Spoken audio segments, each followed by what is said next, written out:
Hi, everyone. Welcome to Leading Latinas. It is such a pleasure having you all here in attendance today. My name is Vianney Lubis. I am the Vice President of Guerrero Media's Hispanic Division, which is the publisher of Hispanic Executive. And so excited to welcome you all to our event today in collaboration with our wonderful partners at Capital One, whom I first want to formally thank for their longstanding partnership and for their continued commitment to the Latino business community. And here at Hispanic Executive, we bring leaders together across industries to share their stories first and foremost, to learn from each other and to connect. And that's precisely why we are here today. We're also here to commemorate my very favorite annual edition, which is our signature Leading Latinas issue.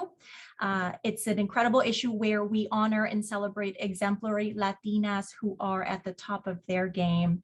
And every single year, I am astounded and floored by the incredible women that we get to recognize. And this year in 2022, our Leading Latinas definitely represent much more than collective business expertise. They represent the power, the poder, the potential of a community that is driving change across the world. And so today's event features one such leading Latina, Ana Flores, whom I have personally admired from afar for some time. So thrilled that she's with us today.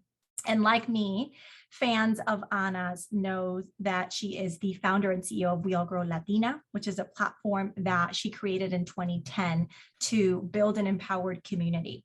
And now more than a decade later, she continues to inspire and to connect Latinas everywhere, which we're going to dive into in just a little bit here through this conversation, which is going to be led by Capital One's Managing Vice President, Head of Human Resources for Commercial Bank, Amy Yates. And Amy, it's so good to have you back for another great conversation here at Leading Latinas. So I want to thank you both so very, very much for being here today and for your continued allyship to our Latina community.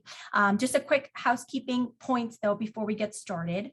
After Ana and Amy's fireside chat, we are going to open up the floor to all of you for audience questions. So we encourage you to use the chat box. We will monitor that, but also feel free to just, ask your question directly to our speakers. And, we want you also to share your stories and share your experiences as well. So we've created this safe space in the hopes that you all as Latina leaders and allies will feel inspired to join in on the conversation, which I do want to quickly point out on that note that while you see us recording, we're just going to be recording the conversation between Amy and Ana, and then we will stop recording when that Q&A session begins. Outside of that, just want to give our speakers as much time as possible. So let's go ahead and get started.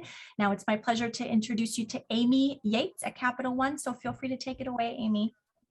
Well, thank you for that. And thank you to everyone for being here today. I am absolutely thrilled that I get the chance to interview our special guest, Ana Flores. And for those of you that don't know her, Ana is the founder and the CEO of We All Grow Latina Network, which is the first network of Latina influencers. And that's saying something in this world of influencers. It was founded in 2010 with a mission to elevate the voices and the stories of Latinas throughout the power of community. Ana has been recognized for her work by the United Nations, Women's Los Angeles chapter, and by People en Español.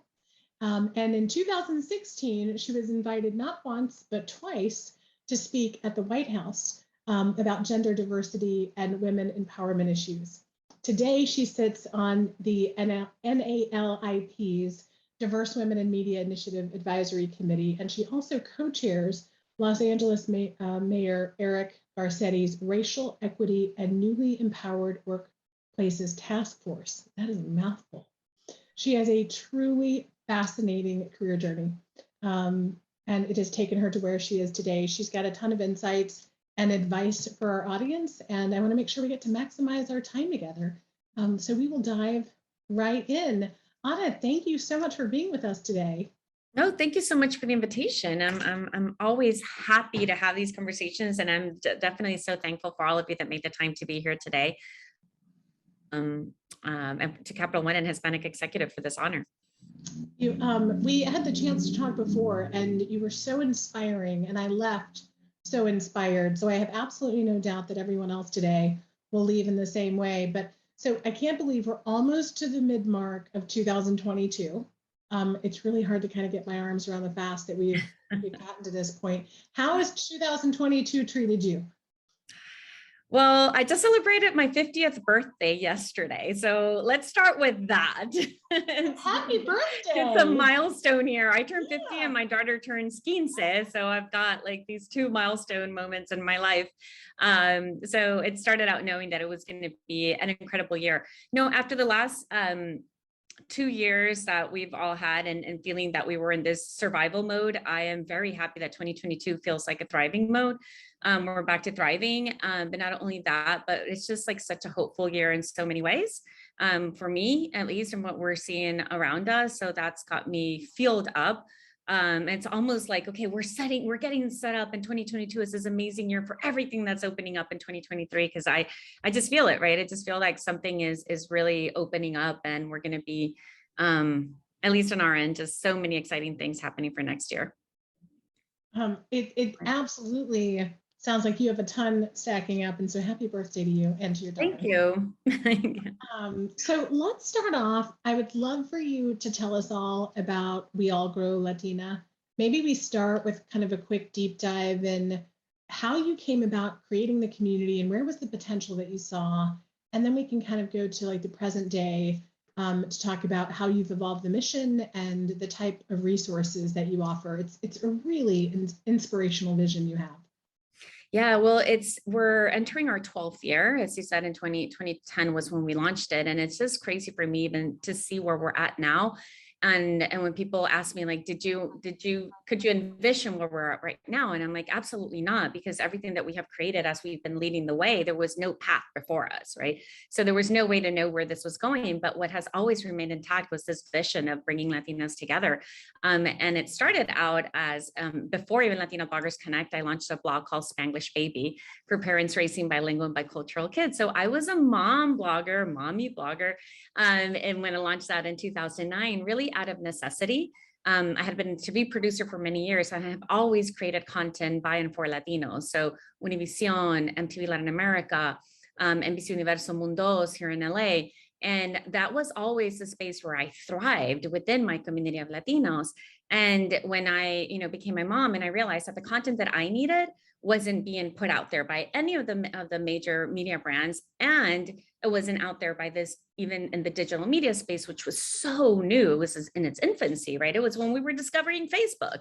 And I saw that I could do that. I saw that there was really to create a blog, all I needed was nap times for my daughter and no money, because I had no money at the moment because of the recession and I had quit my job. I was in one of the worst times of my life, really. But I found this medium where I could create the content that I knew I needed, and that if I needed it, other Latina women and other moms and dads out there were probably going to need it as well. So Spanglish Baby was about raising bilingual and bicultural kids.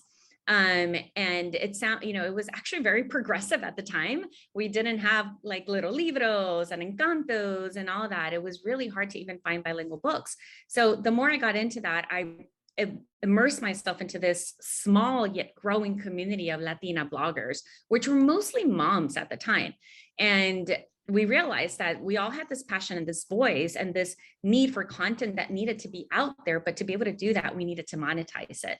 And we saw this community of other mom bloggers and general market bloggers, which were already leading the way, and kind of saw this whole thing of connecting bloggers with brands, which we now know as influencer marketing, was starting out. And it was really started by a lot of these communities of women bloggers that were figuring out a way of like, how are we going to sustain doing this, right? And basically it was other mom bloggers, other members of the blogging community and in blogging conferences where I got this idea of doing the same thing for Latina bloggers. So that's when I launched Latina Bloggers Connect with absolutely no money, but I already had started building up a network of also brands like Sprint and Neutrogena and Clorox that had reached out to me as a blogger that I told them that I could help them not only reach me, but reach this other community of bloggers that was already growing. So I launched Latina Bloggers Connect with a blog, a Google form that said, if you're a Latina blogger and you want to work with brands and you trust me, then sign up and I will do the work of actually connecting us and getting those campaigns for us. And I did. It was only me, and then 10 months later, I was able to hire my first 2 team members. A year later, we had competition, and then that just really started growing on its own. It was completely self-funded. There was absolutely no money from banks, from credit cards, from anything. Not even, I was doing freelance gigs on the side to be able to sustain it. But it was just one campaign after the other coming in, and 12 years later, we're still a self-funded company. Have used loans, have used credit cards, et cetera, but we really are still a self-funded company. And it has grown from the last 12 years where we have let go of influencer marketing because that really became such a transactional industry, and it grew so much that it became also a tech-led industry. And I realized that our power and our strength wasn't in me being the CEO of a tech company. It was really of the community of these powerful voices that we had already built. And that these powerful voices continue to grow and evolve, where the influencer, traditional content creator influencer community now became the entrepreneur community, the career professionals community, the activist community, the artist community. And they were all using the same digital tools that us as bloggers were using from the start. The entrepreneurs, right? We're creating businesses at a 6-time higher rate, Latinas are, than any other cohort. And it really is due to the fact that we've always been able to do it, but we didn't have access to it. We didn't have access to these digital tools that easily allow you to create an e-commerce shop, right? To sell on eBay, on Etsy, to sell on Shopify, to create, and then to market it to your own community, direct to consumer on Instagram. And we're really good at doing that.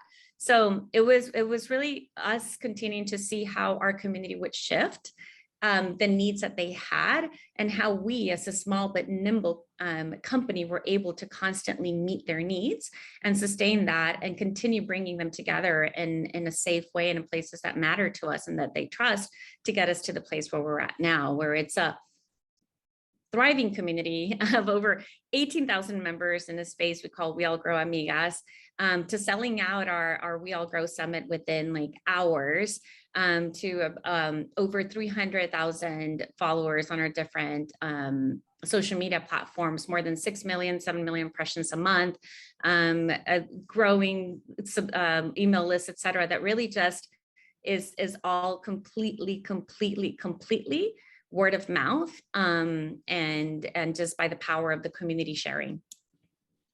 Unbelievable. And like, so 2 themes that I pulled from what you were talking about was really connection and community. And you've managed to build this really incredible brand that enables that with an underlying piece of trust. And so I'm sitting here thinking that from my vantage point in the role that I play, I don't know a single organization that would not want to take that playbook that you've created and then translate it into their own organization to essentially build a culture that brings belonging and inclusion and creates these connections that you've very organically grown within this community.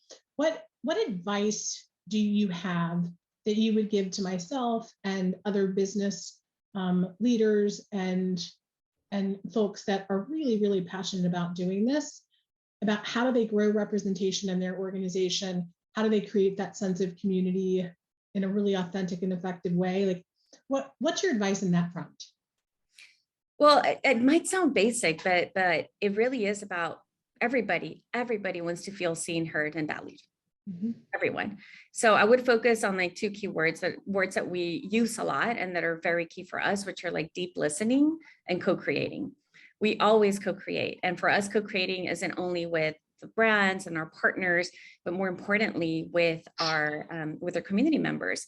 And it starts with that deep listening, right? It starts with having our ears to the ground. Of course, data, we always lean on data, but we actually lean in a lot more in our own intuition, and that is fed by what we're listening to constantly, to what our community is doing. So it doesn't matter how big or small your community is, and we have access to all these beautiful tools that allow us to sit there for a few minutes and read comments and read emails and see what people are talking about, see giving them space to actually express themselves and not only express themselves, but know that there's somebody out there listening, right? And listening to them and valuing their opinions and valuing what they're talking about. And then from that space, co-create with them. So by what co-creation means to us is how do we create these spaces where they feel safe, where they feel listened, and from what we are listening, what they are expressing, we are then bringing back to them opportunities to be part of everything that we do, right? So except for organizations where it really is key is where do we find those members of the community that are actually part of the community and allow them to lead, allow them to be the leaders, allow them to be the ones that are sharing with us, right? What are listening? What are the things that really matter?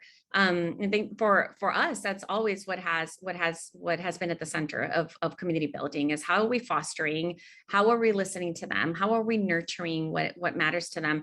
And it's by creating all these safe spaces online, in person, for them to come together and us to continue seeing, okay, they came together. This is what came out of that. What did we learn from what came out of this? And how can we make it a better experience for them the next time? We always center them.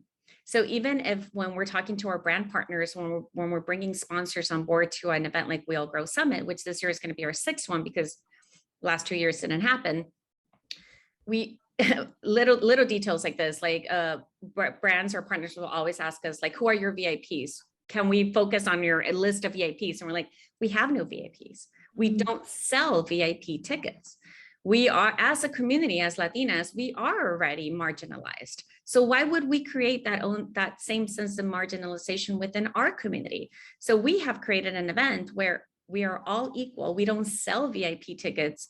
We don't make them because you have more access to $200 more to buy a ticket. You're going to get a special opportunity. So the only separation that we will have is speakers, right? Speakers together. So those are just like little things that are core to our values, are core to how we conduct ourselves, and how we invite even our partners and our sponsors to present themselves in these spaces, so that we can continue fostering that sense of community and equality and the things that we know that actually matter to us.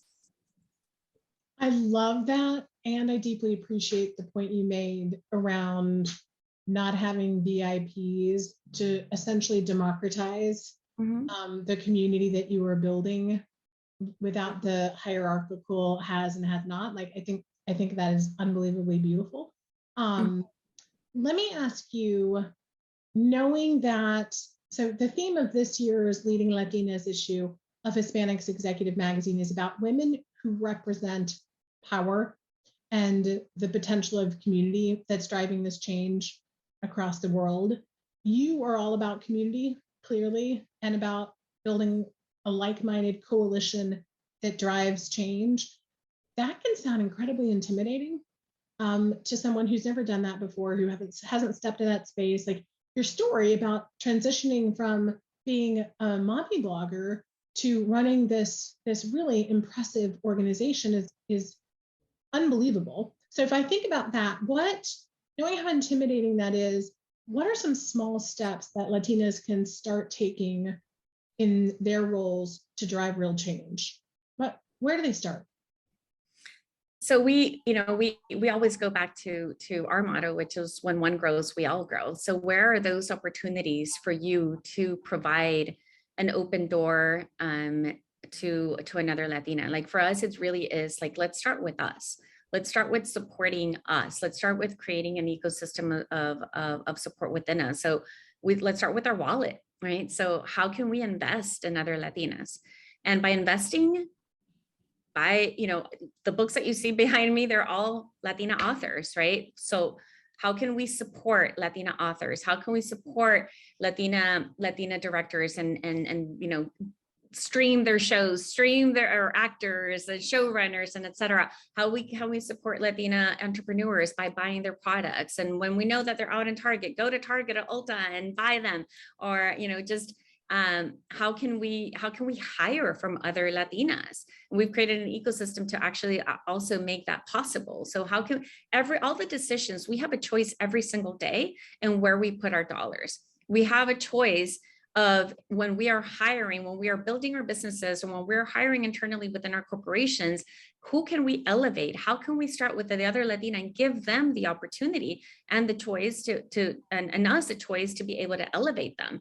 Who can we sponsor? Who can we mentor? It sounds like, sometimes when we're talking about driving change, we think about these big impactful moments, right, that are going to put you at the forefront of maybe creating this organization or donating this amount of money or making this big move. But really it starts with those small choices that we make every single day that actually add up, especially if it's all of us making those choices.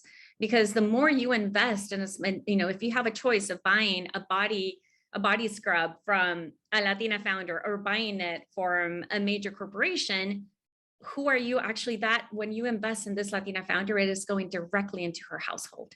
And we know that we then put that back into the economy. And that's where can't preach enough about that.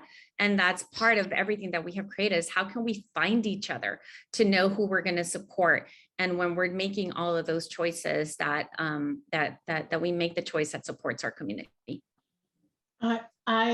I really like that. And I like the idea of making intentional purchases that support a bigger cause than the product in front of you.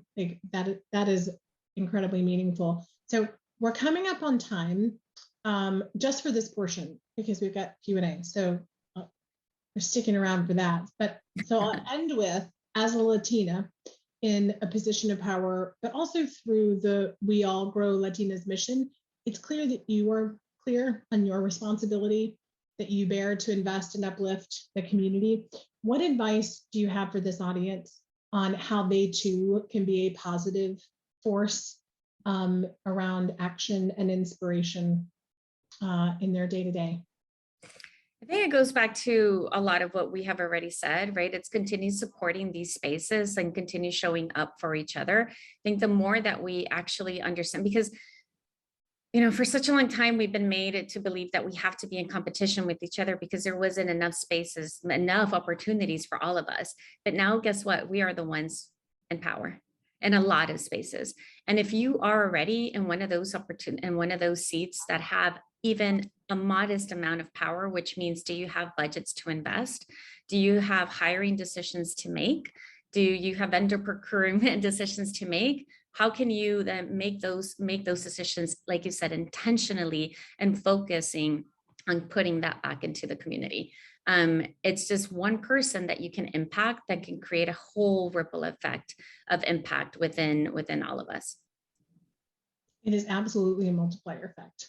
Mm-hmm. Thank you so much for sharing your experiences and your wisdom on it. I feel like I could sit here and I could ask you absolutely 50 more questions. But I know that we've got an audience who has a lot of questions as well. I'd love to turn it over now to the audience and open up the floor. We have an incredible group of Latinas gathered here today.